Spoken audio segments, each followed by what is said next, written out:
ये कहा जाता है कि किसान दरअसल जो है कोई वोट बैंक है ही नहीं। इस तरह का लोग कहते हैं कि भाई जातियों में बटे हैं, किसान कोई वोट बैंक नहीं, किसानों की समस्याएं होती हैं, उनका जिक्र नहीं होता। लेकिन अच्छी बात है कि आज किसानों के मुद्दे पर भी चर्चा हो रही है, क्योंकि किसान आंदोलन एक लंबा चला, उसके बाद से देश में किसानों के मुद्दे पर लगातार चर्चा भी हो रही है।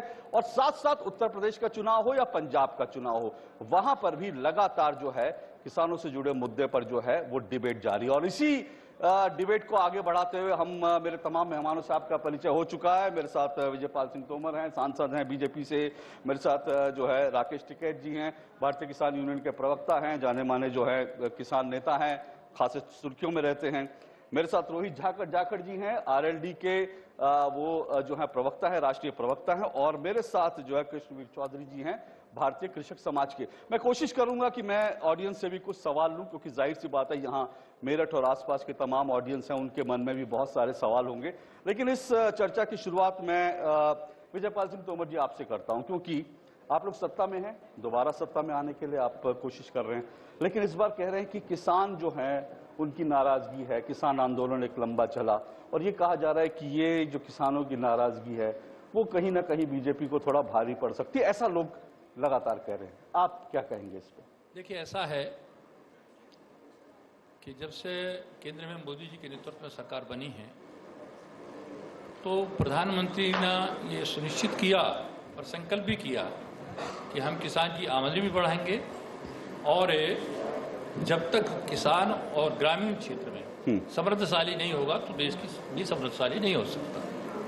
और इसके लिए लगातार, यदि आप देखेंगे, बजट कृषि का 9-10 में 12,000 करोड़ था यूपीए के टाइम, तो पहला साल था।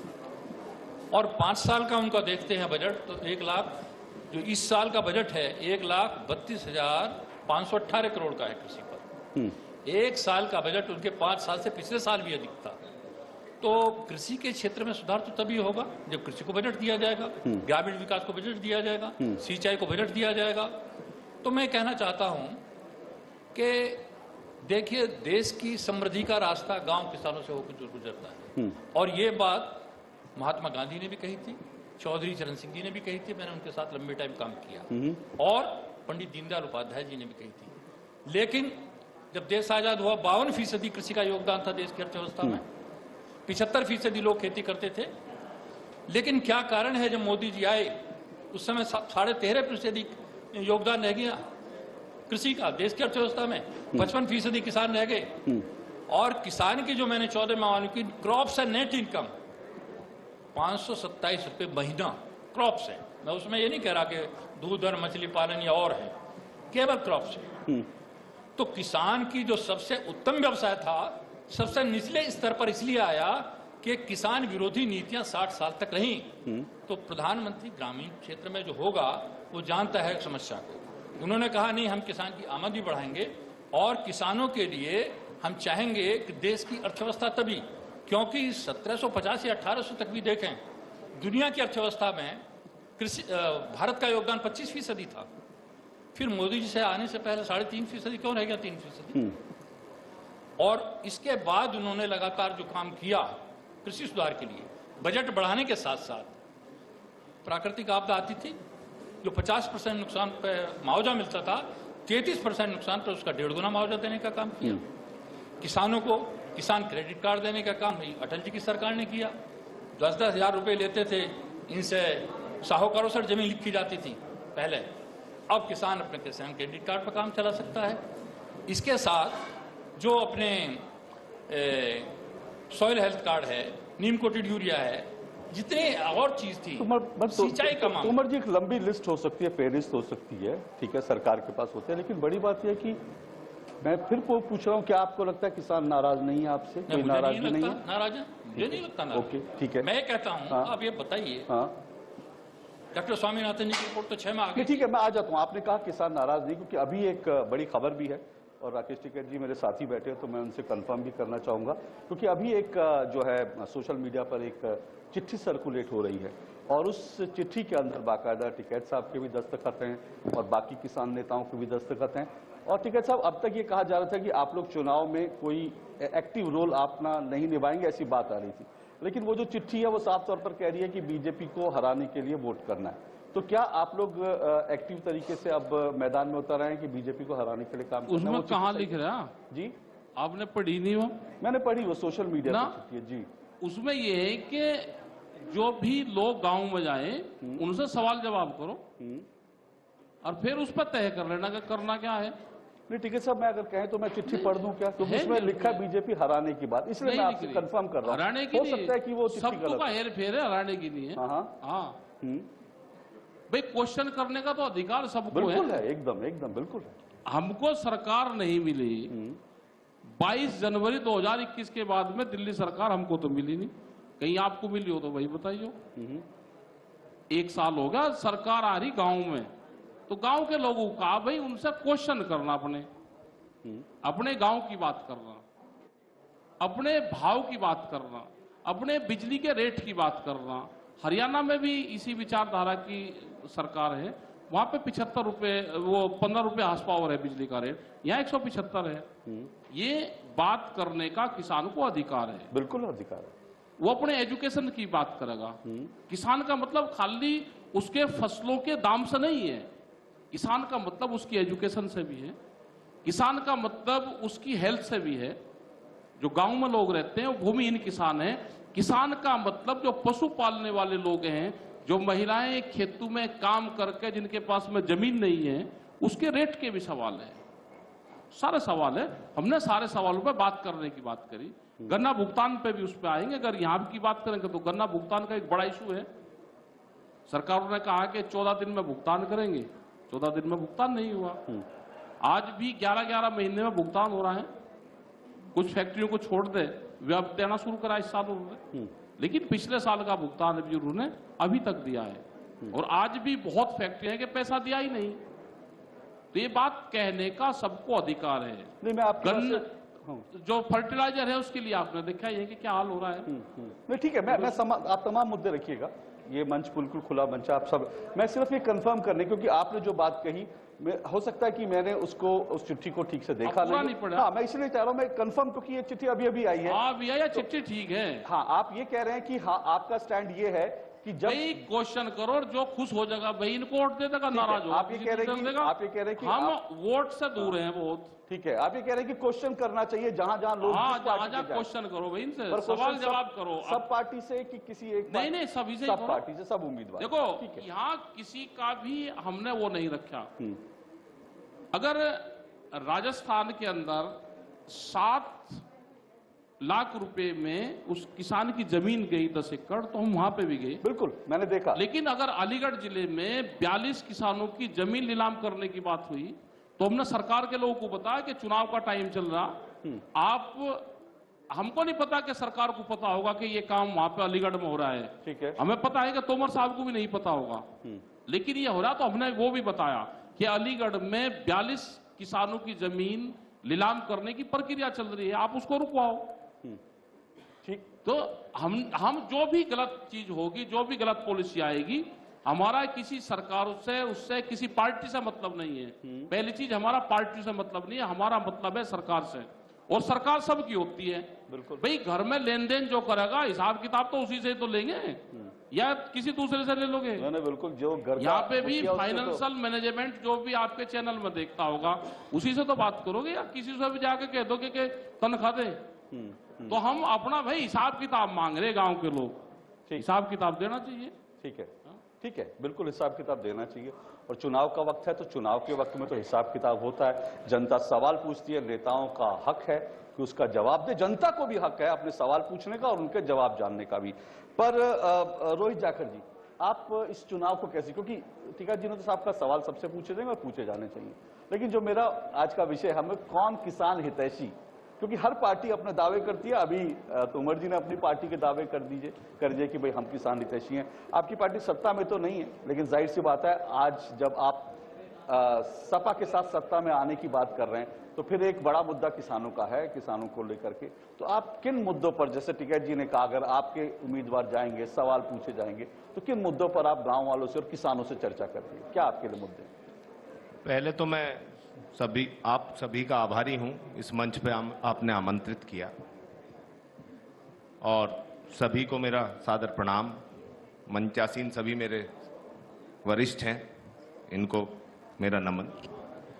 देखिए, हम किसान हितैषी हैं और सत्ता में जो पार्टी है भारतीय जनता पार्टी, वो किसान हितैषी क्यों नहीं है?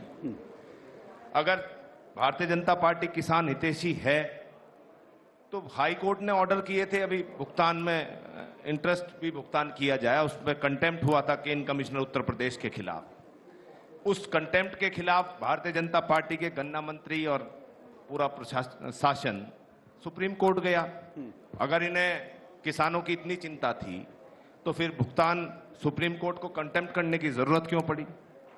तो ये तो आप चाल चरित्र और चेहरा सबका सबके सामने आ जाता है। किसान हितैषी हम इसलिए हैं कि जितने पश्चिम में आप चीनी मिल देख रहे हो, ये स्वर्गीय चौधरी अजीत सिंह जब औद्योगिक मंत्री थे, उनके द्वारा किसानों की हालत में सुधार हो सके, इसलिए इतने 35-36 शुगर मिल जो लगे हैं वो उन्हीं की कलम से लगे हैं। और हमारा कहना है कि अगर हम सत्ता में आते हैं तो गन्ना भुगतान 14 दिन में होगा। ये जयंत चौधरी जी ने पहले अपने मैनिफेस्टो में कहा है और ये अखिलेश यादव जी ने भी कहा है। और जो आलू के उत्पादक किसान हैं उनका मूल्य, उचित मूल्य मिल सके, उसको भी हम लोग कृषि संबंधित जो बोर्ड है उसको बना के उसको तय करेंगे। एक जो बहुत बड़ा विषय भारतीय जनता पार्टी ने किया कि जो छोटी जोत के किसान हैं या जिन पे जमीनें नहीं हैं, वो लोग, जैसा टिकैत साहब ने कहा कि जानवर पाल के उसके दूध को बेच के गुजारा करते हैं, उन पे भी भारतीय जनता पार्टी का एक वो आया कि 2 पशु से ज्यादा अगर कोई गांव में पशु पाल के अपना दूध बेचेगा तो उस पे भी कमर्शियल बिजली का मीटर उसे लेना पड़ेगा। तो और कृषि में जो बिजली का इस्तेमाल किसान कर रहा है, वो टिकैत साहब ने आपके सामने कह ही दिया कि उत्तर प्रदेश में देश में सबसे महंगी बिजली है। हालांकि चुनाव को आते आते इन्होंने ऐलान तो कर दिया, लेकिन वो जमीन पे अभी भी लागू नहीं हुआ कि हम आधी छूट देंगे। एक सवाल, आपने अभी चौधरी साहब का जिक्र किया और आपने कहा कि चौधरी साहब की कलम से यहाँ पर कई जो है गन्ना मिलें शुरू।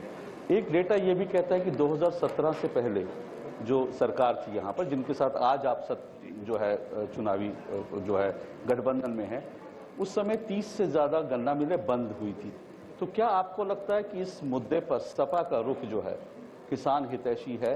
क्योंकि ट्रैक रिकॉर्ड जो है सपा का वो अच्छा नहीं रहा, इसलिए मैं आपसे पूछूं। मैं आपको बता दूं, जब गठबंधन में जाते हैं तो कॉमन मिनिमम प्रोग्राम तय होता है। उस कॉमन मिनिमम प्रोग्राम में आज ये तय है कि किसानों के हित में जो भी सारे जो बिजली के रेट हैं वो आधे होंगे और पिछला बकाया माफ होगा पूरी तरह। ठीक है। तो आज की डेट में हम उनके साथ गठबंधन में हैं और इस चुनाव से कॉमन मिनिमम प्रोग्राम आज की डेट में कह रहे हैं मुझे थोड़ा सा अजीब लगा सुन के। नहीं, मतलब आज की डेट में है, लेकिन आप गठबंधन में हैं। मुझे आज की डेट सुन के थोड़ा सा नहीं, शब्द हो सकता है मेरा गलत हो। जी कह रही आप अपनी बात रखिए।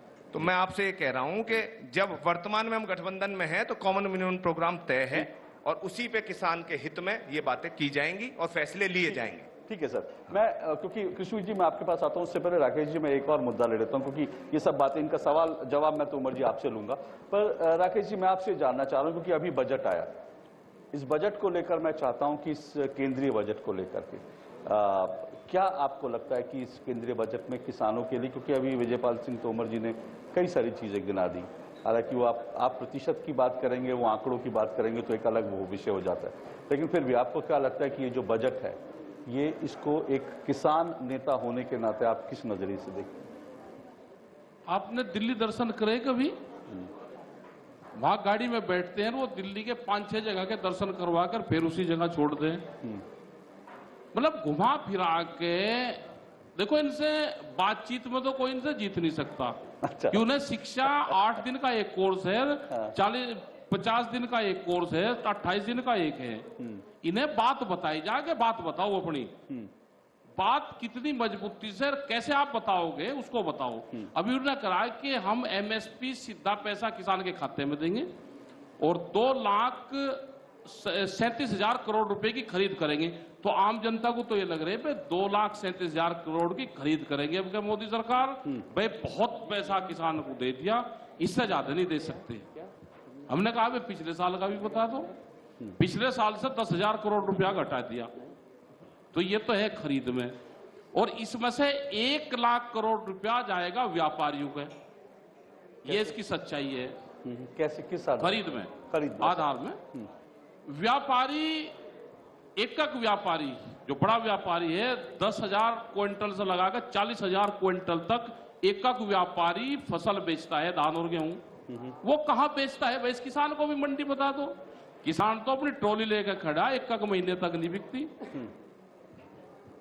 ट्रॉली लेकर खड़ा है। आज भी वहां इलाहाबाद में उसमें खड़ा था किसान, वहां पे 4-5 दिन में जाकर बहुत मुश्किल से जब आंदोलन हुआ और चुनाव आयोग की घोषणा होगी कि चुनाव आयोग के वहां बेचेंगे, जब जाकर उनकी धान की ट्रॉलियां बिकी अब प्रयागराज में, तो नहीं बिक रही। सस्ते में व्यापारी खरीदता है, महंगे में एमएसपी पे बेचता है। इसीलिए हमने कहा कि एमएसपी गारंटी कानून देश में आ जाए तो सस्ते में फसलों की खरीद नहीं होगी, वो पैसा सीधा किसान के खाते में जाएगा। ये एक बड़ा घोटाला है ये। और हमने जो ये दिल्ली में आंदोलन चल रहा, इसमें भी ये बातचीत हुई थी कि एक कमेटी बन जाए। कमेटी बनाने की उन्होंने बात करी भारत सरकार ने, लेकिन कमेटी बनाई नहीं। अपनी बात रख लगे कमेटी के बात में भेजे हैं वो कमेटी है जी, कमेटी के लिए तो नाम आप लोगों ने भेजे? नहीं, कोई नहीं मांग रहा भाई, एक झूठा प्रचार कर रहे। हमने पिछले 20 दिन से हम कह रहे भाई सरकार हमें बता दे, हमारे से मिल ले, बहुत इशू है उस पर बातचीत कर ले, लेकिन सरकार कोई अहमत तो भाई मिली नहीं ना। हमने बताया कि 22 जनवरी 2021 से 1 साल से ज्यादा हो गया, हमको सरकार नहीं मिली। ये आंदोलन भी एक समझौता हुआ, लिखत पढ़त में हुआ, मिला कोई नहीं, कागज पे आदान प्रदान पे हुआ ये। तो फिर आपने खत्म क्यों किया आंदोलन? है जी, अगर आप कह रहे हैं कुछ मिला नहीं तो आंदोलन हमने ये कहा कि एक समझौता हो ना, वादा करा, वो वादा पूरा नहीं करा। वादा करा है, ठीक है, अब करेंगे, ठीक है। और भाई किसी को ये लगता हो कि 13 महीने आंदोलन कम था, हमने जल्दी खत्म कर लिया। नहीं, किसी को नहीं बोला। प्यार से सुन लो बात। बात सुनने में थोड़ा कोई दिक्कत है। एक दिन जैसे यहाँ पे रह के 2 दिन का आंदोलन चलाया कर देख लेना। हमने 13 महीने चलाया, और अब भी अगर सरकार 13 महीने में भी ये है कि आंदोलन भाई इन्होंने जल्दी खत्म कर दिया, हम तो मानने वाले थे नहीं, अपने आप ही चले गए। भाई उस चीज को कह दो कि किसान अपने आप गया, भाई हमारे उससे नहीं गया, तो हम तो वो भी बात मान लेंगे। ठीक है, ये अपना जवाब रुख है जनता के बीच में। हमें आप यही मान लो कि हम अपने आप चले गए, इन्होंने हमारी बात नहीं सुनी, 1 साल तक सरकार हमको नहीं मिली। आपकी और सरकार की आपकी और सरकार का एक बात हुई, उसके बाद ही आप लोगों ने कहा, तो इसलिए मैंने पूछा कि चलो हमने खत्म कर लिया। ये एक समझौता हुआ था कि हम कमेटी बनाएंगे, जो किसान शहीद हुए उनको कंपनसेशन देंगे, जो पर्चे दर्ज हो रहे हैं वो पर्चे वापसी करेंगे, एक रूटीन प्रक्रिया है सबकी। ठीक है, जब भी कोई आंदोलन होता है, कोई केस रजिस्टर्ड हो गया, क्या होगा, जब एक समझौता होता है तो एक प्लेटफॉर्म पे होता है। ठीक है, वे पर्चे दर्ज है, अभी वापसी नहीं हुए। हमने कहा कि यहाँ नहीं, पूरे देश भर में। ठीक है, आपकी जिम्मेदारी ये कर देगी। ठीक है, आप उत्तर प्रदेश सरकार से बात करो, भाई बिजली का इशू हमारा है, आप बात करो उत्तर प्रदेश सरकार से। ठीक है, आप हरियाणा से बात करो, आप उत्तराखंड में आपकी सरकार है, आप उनसे बात करो। जो वहां की पॉलिसी है। मैं आता हूं गन्ने वाले मुद्दे पे भी मैं आऊंगा, लेकिन उससे पहले आपको इन सब चीजों का जवाब देना पड़ेगा। पर उससे पहले मैं कृष्णवीर जी को इस डिबेट में लाना चाह रहा हूँ। कृष्णवीर जी, मेरा पहला सवाल आपसे ये कि ये जो बजट है, जिसको लेकर के तोमर जी के अपने दावे हैं और टिकैत जी के अपने जो है उन्होंने कुछ सवाल उठाए, आप कैसे इस पूरे बजट को आप देखेंगे किसानों के लिहाज से? देखिए अशोक जी, जो बजट है उसमें जो आवंटन की जाती है राशि, वो अलग अलग मद में प्रयोग किया जाता है।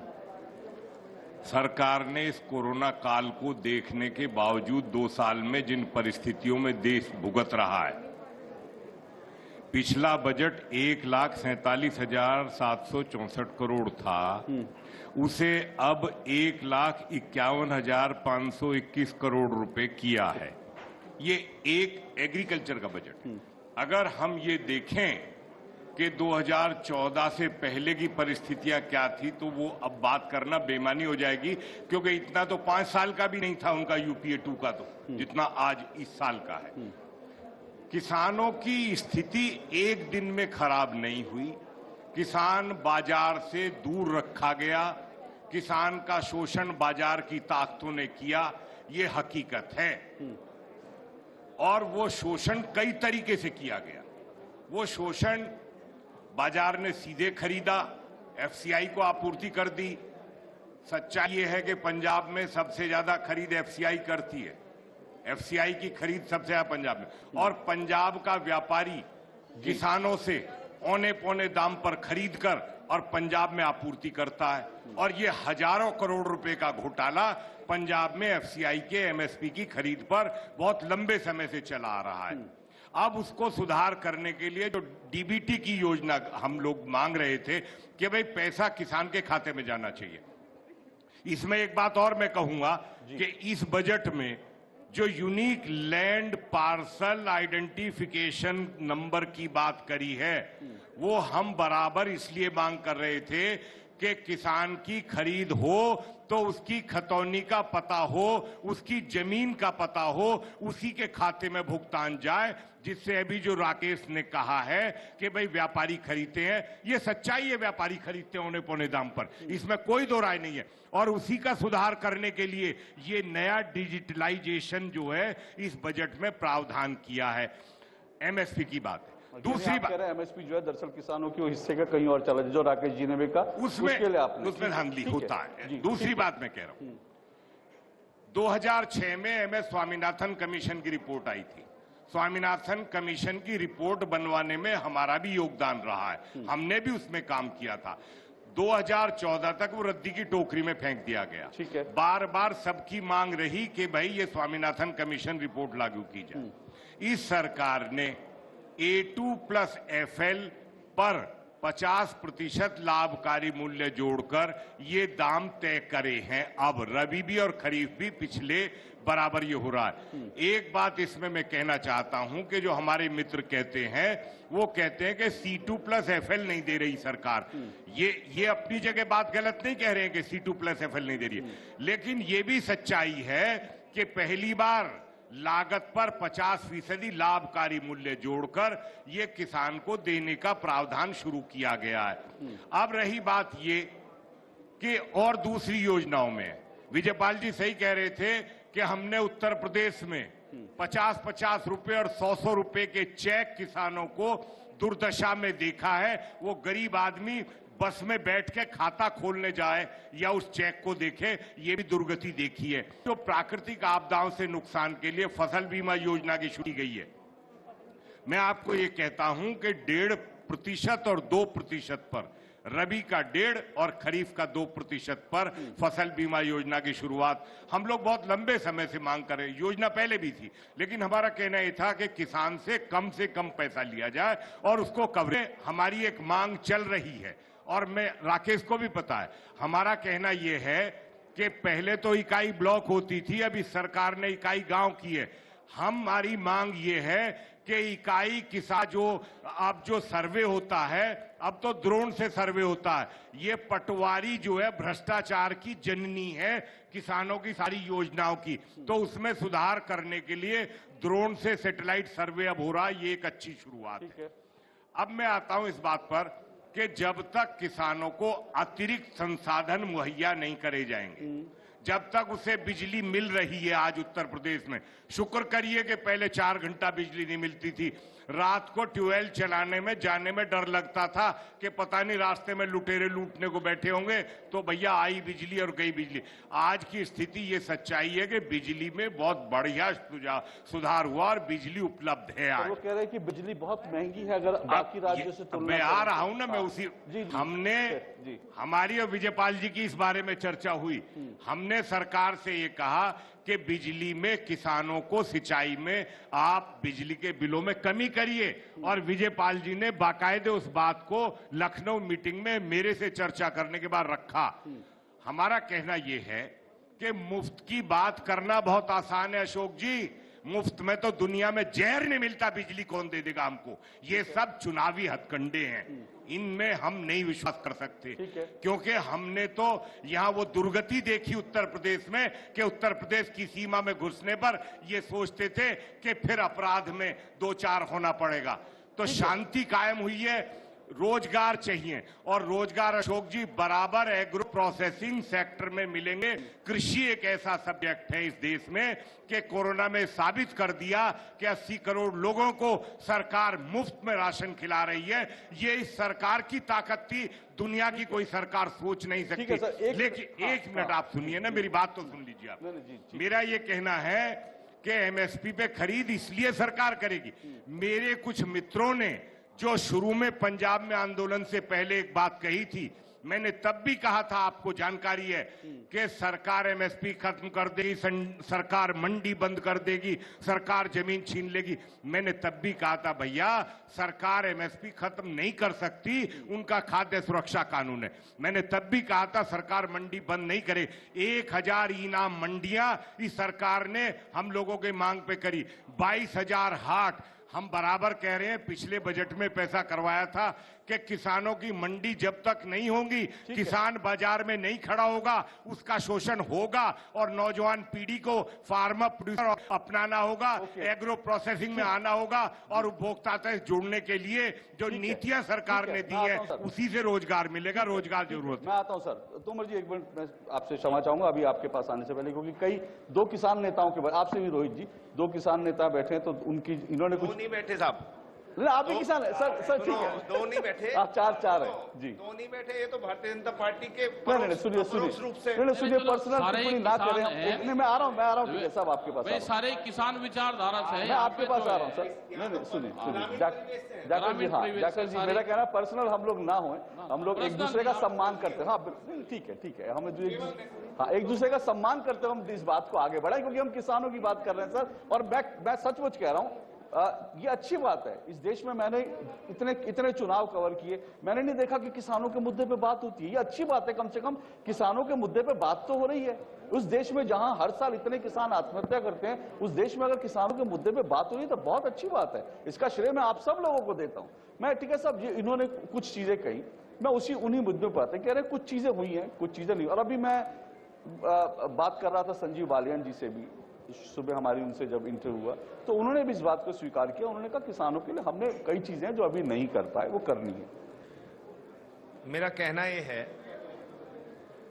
कि भारतीय जनता पार्टी ने पिछले 5 वर्षों में क्या कोई बिजली का नया कारखाना लगाया है? पहली जो सरकारें सुदृढ़ता करके गई हैं उसको सुचारू रूप से चला के और उसको महंगा करके इन्होंने खाली बेचा, और उससे केवल लागत 1.5 गुना 2 गुना तक किसान की हुई है। तेल के दाम आप देख लो, किसान एक जुताई करने के बाद दूसरी जुताई को उसे सोचना पड़ता है। ट्रैक्टर की एक टंकी 4,000 रुपए की आज बैठती। आप बात कर रहे हैं वेटनरी, कृषि से संबंधित पशुपालन है। उत्तर प्रदेश में वेटनरी डिपार्टमेंट पूरी तरह से कोलैप्स है। हम चाहते हैं कि जो वेटनरी की सहयोग है किसानों को, वो उस स्तर पे मिले जैसे हरियाणा और पंजाब में मिल रहा है। ठीक है, जिससे हमारे किसान का, हमारे देश का किसान, प्रदेश का किसान सुदृढ़ होगा और उससे जो अर्जन होगा उससे बेहतर वो कर पाएगा। अब जैसे कोरोना काल की ये बात कर रहे थे और टिकैत साहब ने कहा कि भाई पढ़ाई, उत्तर प्रदेश के 5 वर्षों में जितनी भर्तियां निकली, उन भर्तियों में चाहे वो यूपी टेट हो, पुलिस की भर्तियां हो, शिक्षा मित्र हो, सबका हर बार अभ्यर्थी फार्म भर के पेपर देने जाता है। जाकर जी, हमारा जो अगला सेशन है ना, हम उसमें यहाँ के तमाम मुद्दों पे बात करने वाले हैं। मैं चाहता हूँ इसमें थोड़ा किसानों के मुद्दे पर फोकस मेरे भाई, ये किसान से ही जुड़ा हुआ मुद्दा है। वो इसलिए है कि सामान्य जो छोटी जोत का किसान है वो अपने बेटी का ब्याह इसलिए नहीं कर रहा कि उसके बेटे का एग्जाम है, अगर उसकी नौकरी लग जाए, उसकी कोचिंग का पैसा वो दे दे, तो उसके बाद वो अपनी बेटी की शादी की सोचे। जी, लगातार पेपर आउट होना, बार बार बच्चों को हताशा मिलना, और पिछले 2 वर्षों में सेना की भर्ती भी उत्तर प्रदेश में क्या देश में नहीं हुई, तो उससे हमारे जो युवा हैं उनकी उम्र भी निकली जा रही है। तो हमें ये कम्युलेटिव है कृषि से, क्योंकि हमारा बहुत बड़ा वर्ग कृषि आधारित है, कृषि परिवेश से है, तो हमें अगर अब अगली पीढ़ी को हम बचा नहीं पाएंगे तो सोचेंगे कैसे। तो कृषि के लिए गन्ना भुगतान हमारे, क्योंकि पश्चिम की बहुत बड़ी समस्या है, आलू का बहुत बड़ा विषय है, लेकिन काम जमीन पे घोषणाएं बहुत अच्छी करते हैं आदरणीय विजयपाल जी की सरकार, हमारे बड़े हैं अग्रज हैं, चौधरी चरण सिंह की विचारधारा से उत्पन्न है, तो दर्द इनके मन में है, लेकिन वो दर्द इनका सरकार नहीं समझ पाती, या ये समझा नहीं पाते, ये विषय। चलिए अब दोबारा उसमें वो एमएसपी वाली बात रह गई। हाँ, मैं ले लूंगा, आप अपने कंक्लूडिंग रिमार्क में ये इशू भी ले। राकेश जी, एक चीज मैंने कहा, मैं इस आंदोलन के वो एक चैप्टर खत्म है, लेकिन एक चीज जरूर थोड़ा सा दुख होता है, मैं इसलिए वो आपसे जानना चाहता हूं, क्योंकि उस पर मुझे नहीं लगता कि आपने अभी तक स्पष्ट कोई मत अपना रखा है कि 26 जनवरी अभी गई, उसके पिछली 26 जनवरी में जो हुआ था ठीक है, वो एक अलग विषय हो सकता है, लेकिन उस 26 जनवरी में एक व्यक्ति जो है वो लाल किले पर तिरंगे का अपमान करता है। आप तमाम नेताओं ने ये कहा कि ये तो सरकार का आदमी है, मैं लखा सिधाना की बात कर रहा हूं, आपने कहा ये सरकार का आदमी है, जो लोग घुसपैठ करके इन्होंने किया। अब वही जो सरकार का सो कॉल्ड सरकार का आदमी था, आज संयुक्त किसान जो समाज है, आज उनका उम्मीदवार है, प्रत्याशी है, तो सवाल ये उठता है कि फिर ऐसे लोग आपके आंदोलन में थे जो आज, जिनको आज किसान नेता ही टिकट दे रहे हैं, पंजाब में चुनाव लड़वा रहे हैं, और दूसरी चीज में ये, क्या आपकी कोई राजनीतिक महत्वाकांक्षा है इन चुनावों को लेकर? दो सवाल। पहली चीज तो 26 जनवरी का जो पूरा तैयार करा गया था, पूरा सिनेरियो, वो भारत सरकार का तैयार किया गया था, होम मिनिस्ट्री का। वहां पे तिरंगे का कोई अपमान नहीं हुआ। पहली चीज तो ये आप अपनी जानकारी में ले लो, वहां एक खाली पाइप था, उस पर किसने एक धार्मिक ध्वज लगाया। तिरंगे से ऊपर अगर कोई धार्मिक ध्वज लग आप अगर सुनना नहीं चाहते तो बहिर नहीं, लेकिन सुन जरूर लो। कोई देश में एजेंसी है कि 26 जनवरी 2021 की जांच कर दे? जो रास्ता दिल्ली पुलिस ने हमको दिया, उस रास्ते पर पक्की बैरिकेडिंग थी और दिल्ली जाने के रास्ते गांव के लिए खोले गए थे। ठीक 9 बजे वहां पे उन लोगों को ले जाया गया था जिन पे वहां पे ध्वज लगवाया गया। वो पुलिस के अधिकारी उसको लेकर गए थे, सब उनकी देखरेख में वे गए थे, 9 बजे वहां पहुंच गए थे। ये जानकारी आप करेक्ट कर लेना अपनी।